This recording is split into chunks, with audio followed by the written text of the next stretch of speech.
Big tech is playing a central role in enforcing the West's onslaught of sanctions against Russia, this in the wake of the Kremlin's invasion of Ukraine.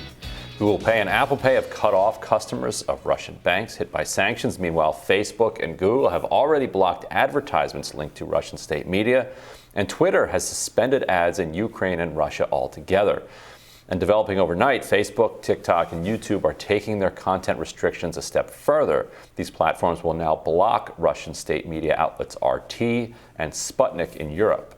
At the same time, Twitter is moving to place content warnings on similar state-affiliated content. My colleague at Reason Magazine, Liz Wolfe, is critical of efforts to censor content from state media. She tweeted, quote, "Knowing what state media is saying about a given situation, knowing what people on the ground in Russia or in China are being fed, is actually really useful. I found this when reporting on China-related issues. That's diminished when access is suppressed." Liz is an associate editor at Reason, and she joins us now to weigh in further on the role of social media and big tech in the ongoing Ukraine crisis. Liz, welcome. Thanks for having me. Yeah, so what do you make of all this? I think there are some difficult questions here. I tend to agree with you in general that, cracking down on bad sources of information, even if the information is bad, can have a lot of worrisome spillover effects. At the same time, we are trying to throttle Russia economically, to get them to desist from this course of action. And, we can debate and have been debating on the show, the wisdom of a lot of that stuff. So where do you come down on this? And do we draw a clear distinction, I think, between, banning these sites in the European Union more generally, which was done at the request of supposedly liberal free governments, which seems kind of crazy to me.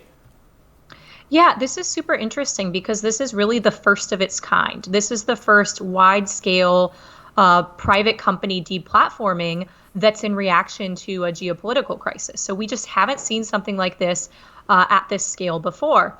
One thing that I think is really interesting is there are a whole bunch of different actions being taken. We're seeing gas companies and logistics companies withdraw services from Russia. We're seeing social media platforms basically take down state media and affix different content warning labels. And then we're also seeing, interestingly, cryptocurrency exchanges, which are basically saying, hey, we're not going to cut off, our users in these countries because that flouts the liberatory promise of cryptocurrency, and that ends up punishing everyday citizens who are not responsible for the actions of their government. So I think that's, appropriate and good and in keeping with the promise of crypto.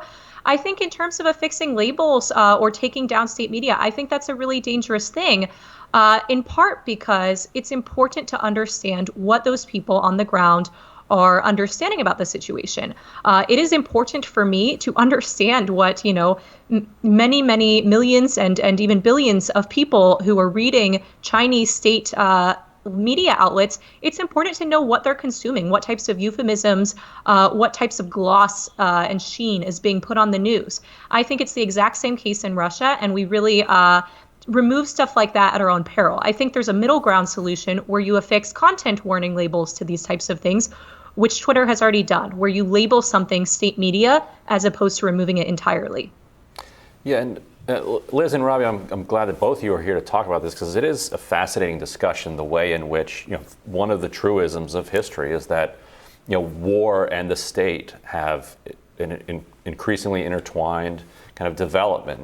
The war transforms the state. The Civil War basically created the federal government as we know it. World War I created the democracies around the globe as we know them. World War II, created the post-New Deal era. You don't get any of the developments of the state over the last couple hundred years without the wars that kind of brought them about. So what do you think the key development will be that this war may end up leaving behind? Well, I think it'll be a really interesting case study. One thing that I see, and this very much confirms my priors, I think we were talking about this last time I was on just a week ago, but I do think we're going to see people gravitating toward cryptocurrency and toward taking their cyber privacy a little bit more seriously. One thing that I'm very worried about that I think we could see, because Russian hackers are very adept at this, is widespread cyber warfare. We haven't seen that at scale before, and that's the type of thing that can be done in a stealthy and deniable manner. We already know that there's a lot of Russian hacker talent out there, and we also already know, as demonstrated by different pipeline attacks in the U.S., that the U.S. government isn't very capable of stymieing this and stopping it and remedying it. And so one thing that I'm worried about is what happens if things escalate to that point, and will that be the sort of accelerationist event or the catalyst for people beginning to take their privacy and their cybersecurity, and governments beginning to take their cybersecurity a lot more seriously? I think we're really at the beginning of understanding how that could transform the way governments operate. You know what's really interesting about this is we talk about this a lot here in this country, sort of the echo chambers. We all kind of end up in our bubbles because as conservatives start to get deplatformed or censored on social media platforms, they move and make their own social media platforms, and then people kind of end up in their own little spheres. And I think with this, what's going on with TikTok and Facebook deplatforming these Russian outlets, it kind of goes to what China has done and sort of gives China, they're sitting there saying, see, we told you so. This is why we made our own social media. This is why we didn't let them in our country. And it almost creates that incentive now for other countries to do the same thing, to say, we're not going to allow this foreign social media into our country. We're going to create our own, and that is what our citizens are going to use, almost creating a worldwide, sort of showcasing of this echo chamber grouping that we're seeing here in the United States. Is now going to happen even on a larger scale around the world. China will have their own, Russia will have their own, the U.S. and Europe will have their own. I mean, that I think would be very dangerous. I think it's dangerous here in the United States to have that between left and right. It's dangerous around the world, don't you think, as well, to not know what everybody's thinking and saying? Oh, absolutely. I mean, one thing that I see, the way of getting around this is Tor and VPNs and Signal and encryption, and having your money in Coinbase or even in more secure wallets than that. Like this is, I think, a really interesting, almost like inflection point where I think what you're saying is totally correct. That very well might happen, but then that will increase incentives for everyday citizens who want to be able to access things that are used in the freer world, to get that VPN or to use that encrypted messaging or to attempt to gain access to the types of media that's being consumed in the Western and democratic world. So I'm curious about whether we'll see both that trend that you're describing, but then also sort of like savvy backlash to that as well.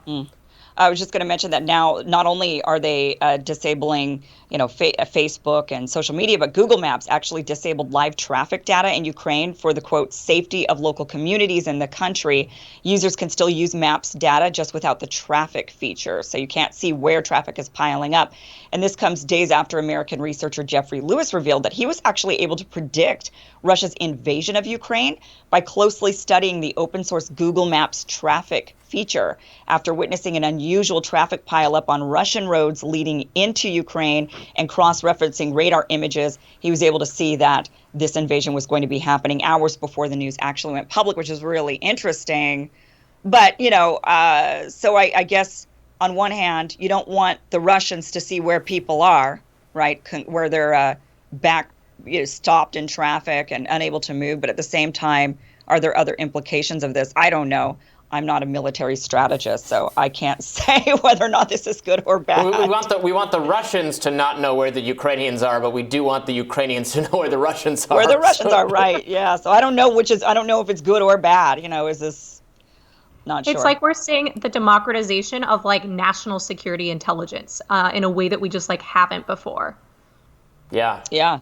Yeah, well, and we're not overly impressed with a lot of the national security apparatus of the government and their intelligence levels, although they did end up actually calling this war correct, which some of us doubted that there actually was going to be an invasion because they've gotten so much stuff wrong in the past. Meanwhile, on TikTok, though, Ukrainian users who remain in the country are utilizing social platforms to share important information, like, say, how to drive a tank. We're seeing some video footage of that. Liz, I think that this, at a time when we're all, there's a lot of negativity about social media, about tech, about big tech, a lot of justifiable concerns about censorship, privacy, other things.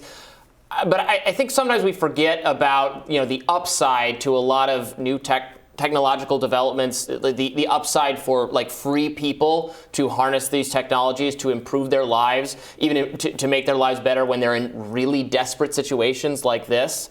And the relentlessly kind of negative tone actually from the mainstream media, often from the Democratic Party, from a lot of people in the Republican Party, about social media I think it sometimes doesn't match with how people are interacting with these technologies to really make their lives better. I totally agree with that. I think one of the huge upsides to this is a connection device. This is for knowledge sharing. And we're seeing people learn how to make Molotov cocktails, which I don't think are even very hard to make, frankly, though I will not, I won't test it out.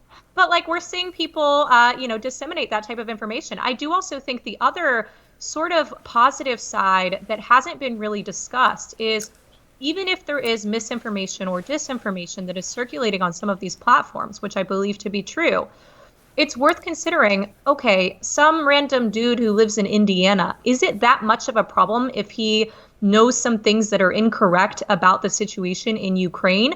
What's really important is that our primary stakeholders, the people who are making decisions about this, have correct and accurate information. I am slightly less concerned, and I think this is a really heterodox contrarian take.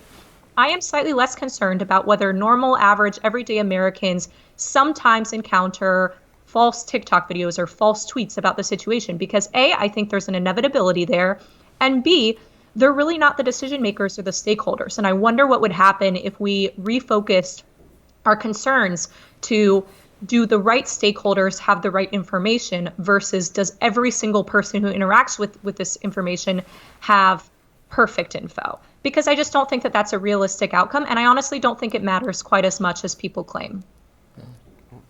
That's a really good point. Well, Liz, thank you so much for joining us. Thank you. Tomorrow on Rising, we have another stacked show for you. Brianna Joy Gray will react to President Biden's State of the Union address. And our Rising panel, of course, will discuss the theater surrounding the end of the COVID restrictions. Be sure to like, share, and subscribe so you never miss a video. And catch us on TikTok at Rising the Hill so you can find out how to drive a tank, because you never know. Yeah. And we can find out how to use TikTok. Yeah. Possibly. We'll see. I'm going to go Google how to drive a tank right now. Bye, everybody. Bye-bye.